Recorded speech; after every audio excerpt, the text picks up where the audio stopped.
If you follow the news, you've probably heard of Project 2025. It's a blueprint of sorts from a conservative think tank that Democrats say foreshadows Donald Trump's second term if he wins. With Nevada being a key swing state, even what-if proposals could make a huge difference with voters.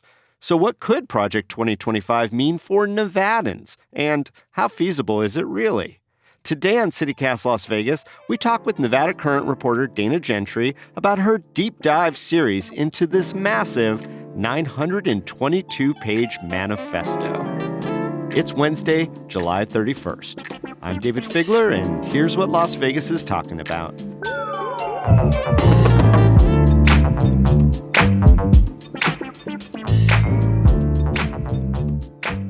Dana, if you could sum up Project 2025 in just a few sentences, what is it? That's a tough thing to do, David, because it's so voluminous and encompasses so many areas. But basically, it's a new way of doing government by removing the civil servants in the government and replacing them with political appointees. And the purpose is to facilitate the executive branch being able to do as it pleases without pesky bureaucrats, career bureaucrats in the way saying, hey, this isn't what we do and there are reasons for it. And the idea is that, as you said, this is a blueprint for Donald Trump's or the next conservative president's administration. As we know, it was likely written with Donald Trump in mind. And you know, he has attempted to distance himself from it during his campaign, but there are many reasons to believe that he is intricately involved in Project 2025 for a number of reasons. About 140 of his former staffers are involved in it. A gentleman named Russ Vought, who is an author of part of it, is also on the Republican platform committee. So it's not like there's a lot of separation between the Trump campaign and Project 2025. Yeah, but as you've noted in your reporting, Trump has denied involvement in Project 2025, even calling parts of it absurd or something that he would absolutely never do. And the Dems seem to be pushing the narrative that Project 2025 absolutely will happen if he is elected. So I wonder if all this attention on Project 2025 is warranted, or is it possibly politically fueled fear-mongering? I think it may be a little bit of both. It's I kind of default on the position that we have too many checks and balances in place to prevent something like this from happening. But I don't know that to necessarily be true. And smarter people than me, for instance, Senator Dallas Harris, said, you know, in one of the parts that I just wrote, that it's time to start listening to Donald Trump when he speaks. So many people say, oh, well, he's just saying that. He doesn't really mean it. But then when you look at some of the policies that he did implement during his first term, there is cause for concern. And so many of the things that he wanted to do, I think he was unable to do, which may have been the impetus for coming up with something like this. Who's to say? And because this is a political discussion, I think where appropriate, when we mention people, we should mention their party affiliation just so people can keep score at home. You mentioned State Senator Dallas Harris. She is a Democrat. And I just want to say, look, I didn't read all 922 pages. I rely on accounts like yours to David, I didn't read all 922 pages. All right, well, we're both on the same page. However, there are 3 Republican policy plans out there that are getting a lot of attention. Yes, you've got Project 2025, but you also have the official GOP platform and President Trump's own Agenda 47, so-called because he hopes to be the 47th president of the United States.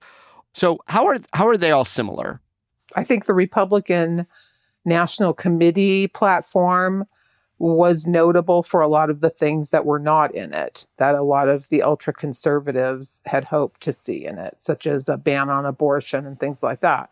Mm-hmm. Project 2025 and Agenda 47 do line up as far as a lot of the gender-related provisions such as having two genders only and nothing in between and no other options, gender affirming care not being available to minors, things like that. So, as you were saying that Donald Trump is trying to distance himself, that's true, but the policies do line up, especially on those issues.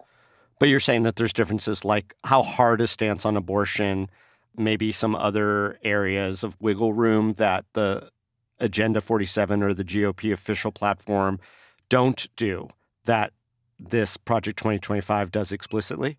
Yeah, and I haven't looked at all of Agenda 47, so I'm not that familiar with it. I only really looked at the gender provisions.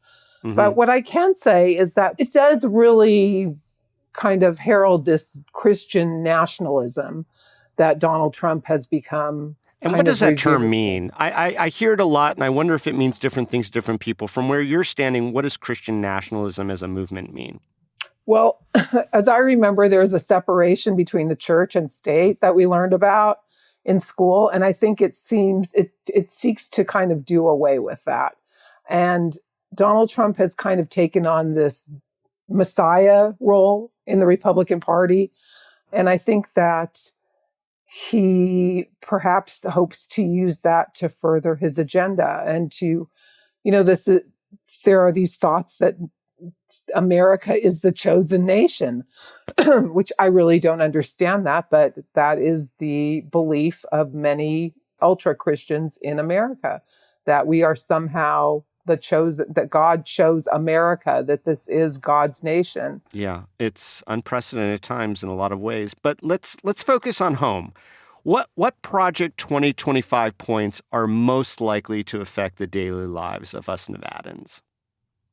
Well, I mean, from the first story that I did was on the suggestion that we resurrect Yucca Mountain as the nation's nuclear waste dump, which would have, of course, effects on everybody living here. As you know, that's something that's been opposed by state and national politicians from Nevada for decades now. And Harry Reid, may he rest in peace, was able to stave it off for decades. And now I don't know if anybody really anticipated it being resurrected. Yeah. I mean, there have been rumblings, and even in the Project 2025, they don't outright say we are going to put all the nuclear waste at Yucca Mountain, but it is highly suggested that a lot of the literal roads and figurative roads that have been essentially blockaded should be unblockaded, that there should be discussions and conversations and all the things that the people here thought were pretty much done. Yeah, but it also advocates for changing the licensing process. And I think that is something that could be problematic for the state because, as you know, science, there was an effort for decades to kind of discard the science and go with the politics because Nevada is a small state and there would be less protests or fewer protests from congressional delegates in a small state like Nevada that doesn't have any power. It's not just the nuclear waste thing. It's also pursuing nuclear testing, a renewed effort to test nuclear weapons just outside Las Vegas at the Nevada test site. And I don't think that that's anything that anybody ever anticipated resurfacing. Yeah. And I'm getting this from your reporting is that there's not only discussions of figuring out what to do with, all this waste product that has just been stockpiled and opening up these dialogues, but to create more nuclear weapons, which means more byproduct, which means more places that need to be stored, which means that theoretically you need more testing, which would go against international conventions that essentially the United States has already signed on to. So, I mean, really kind of topsy-turvy in the atomic world, and Nevada's always part of that conversation. Yeah, and I think the Nevada Commission on Nuclear Projects is so laser focused on Yucca Mountain and they really don't have anything to do with the test site, that this came out of left field. And that, now they're going to probably start keeping a closer eye on this. I know they're going to be opening an office in Southern Nevada. Currently, they're all up in Northern Nevada. But they want to know what's going on out there. Now, Donald Trump in the past has said no yucca, I'm not gonna put the waste there. Well, Um, that was after he said that he was going to put it there. so is there been a new flip-flop? I mean, he needs Nevada. Is he going to come out and say, yeah, you got to take it whether you want it or not? I don't know. He hasn't said anything about it this campaign. I mean, we did hear from Sam Brown, who kind of stepped in Right. it for a second, and he also backtracked, didn't he? He backtracked after Roy Reid had a news conference. Roy Reid, the son of Harry Reid, who came out and said, hey, this was my father's legacy. So stop trying to stomp all over it. And You, it you think worked. Sam Brown's afraid of Roy Reid? I do. Interesting. Oh, that's a whole nother thread.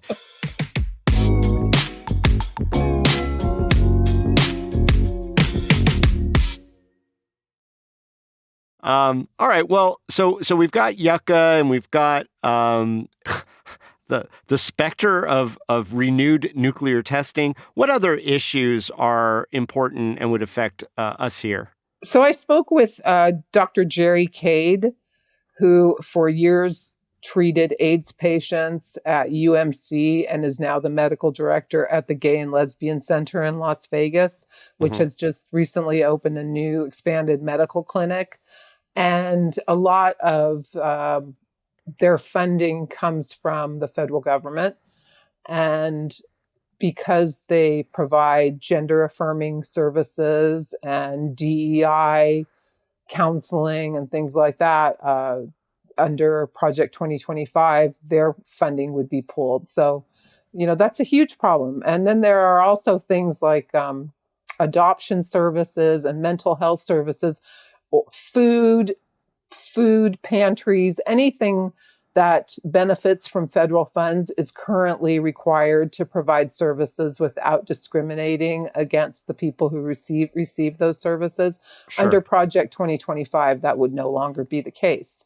So federal funding would be allotted to religious organizations and others that, see marriage as only between a man and a woman and feasibly would be able to discriminate with the services that they provide. So that's a problem. Well, I mean, here's one area that I wonder, could they even pull that off? There are precedents within the United States Supreme Court, and I don't know how you're going to react to that right now, but marriage between people who share the same sex is constitutionally protected. Other protections are out there within the LGBT world. Certainly, the community, as it relates to people who are transgender or going through transitions, is already being challenged and debated all over the place. But could they really pull it off? I mean, that's the question: is like, could they even get a foothold when there are already entrenched rights? Well, that's the problem. And I think that's what makes this so appealing to Democrats, is that it opens the possibility that under a Trump administration, everything would be on the table and there would be none of those guardrails in place. And that the Supreme Court, which everybody thinks is already compromised, would not everybody, but I've heard the argument, and it's a reasonably based argument on some levels. Yeah. So I think that's what makes this so appealing to Democrats, is it plays into all those worst fears that are already out there circulating.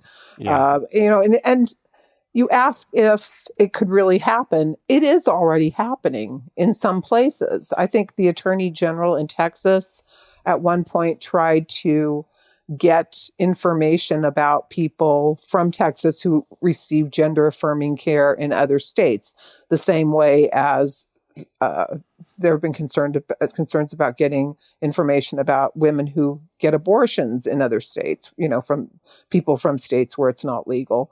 Yeah. And about monitoring people's care in the same way that there was concern about monitoring women's reproductive cycles in an effort to know who was getting abortions and things like that. So these sort of things are floating out in some of the, more conservative states right now anyway. Isn't Project 2025 just sort of consolidating that? Yeah. I mean, if you look at Florida, it's kind of a microcosm of those ideas that are already surfacing in Project 2025. the proposals, I should say. I'm guessing that, immigration, which is an important issue here in Nevada with, a large immigrant population from all over the world, probably doesn't fare well in Project 2025. No, that's probably going to be one of our next parts of our series. So I haven't delved into that, but I'm imagining you're correct. All right. Well, we'll look forward to that. Okay. Now, Dana, in your reporting, you do talk to a lot of Democrats who are understandably very critical of almost all of these points. Did you find any Republicans willing to go on the record about Project 2025? No, not really. They just don't want to talk about it. They don't want to be associated with it in any way. Yeah. I mean, I did see Governor Lombardo disavowed any efforts to revive Yucca Mountain in your reporting. Yes, he did. Yeah. Yes, which that was surprising that he responded, but he did. And the Heritage Foundation, I tried to reach out to them because, to say that you're going to criminalize pornography, and I should say that the pornography aspect is really based in this notion that. And that's one of the planks, is that they were going to outlaw all pornography and people who create pornography. Yeah, but it's really closely linked to gay people and trans people, and that they are somehow the root of this pornography. So the question becomes, like, what is the penalty going to be? Are they going to round them up? Is it a misdemeanor? What is it? Because you can't just say you're going to criminalize something. But they did not. I asked questions and they did not respond. Dana, I don't want to leave this conversation being accused of playing into either party's politics. So let me ask you this. Project 2025 is a big document. Is there anything in there that might arguably benefit the citizens of Nevada? There are people in Nevada who think that resurrecting Yucca Mountain would benefit the people of Nevada, or that starting testing again at the Nevada test site would benefit Nevada. I don't know if you remember, but I believe there were something like 50,000 people who used to be employed out at the test site during its heyday. Maybe I'm inflating that number, but Reynolds definitely a lot of Electric, people. I've definitely run into a lot of kids whose parents moved out here for that. Yeah. And as far as, Democrats, there are Democrats from other states who want to get the nuclear waste that's languishing in their states out of there and into a permanent repository. So, yeah, I think that as far as Democrat appeal, there could be some, probably not Democrats in Nevada, but in other states. Dana, what would be your biggest takeaway from Project 2025 for Nevadans? That it's really all in the eyes of the beholder. A lot of people are very concerned about this. There's a person, I don't know if you remember, back in my TV days, we did a story about a man who had a swingers club in Commercial Center. His name was David Cooper. And his business was closed down by the Clark County Commission, and he went to the Ninth Circuit and appealed, and he won. He has now become a woman. Her name is Rockathina Britton.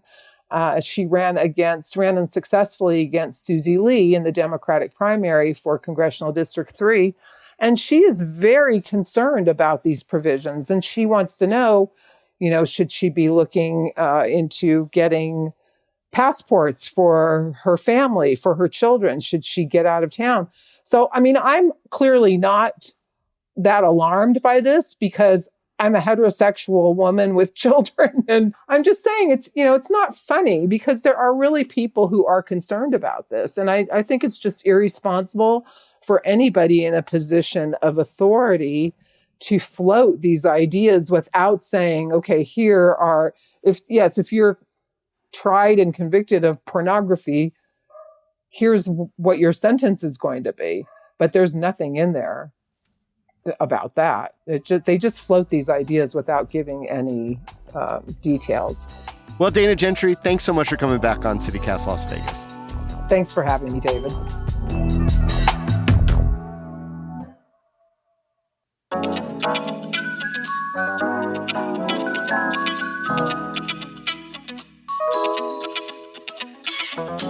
That's all for today here on CityCast Las Vegas. If you enjoyed the show, go tell a friend. You can also rate the show. We love those 5 stars. Leave us a review. We read them all.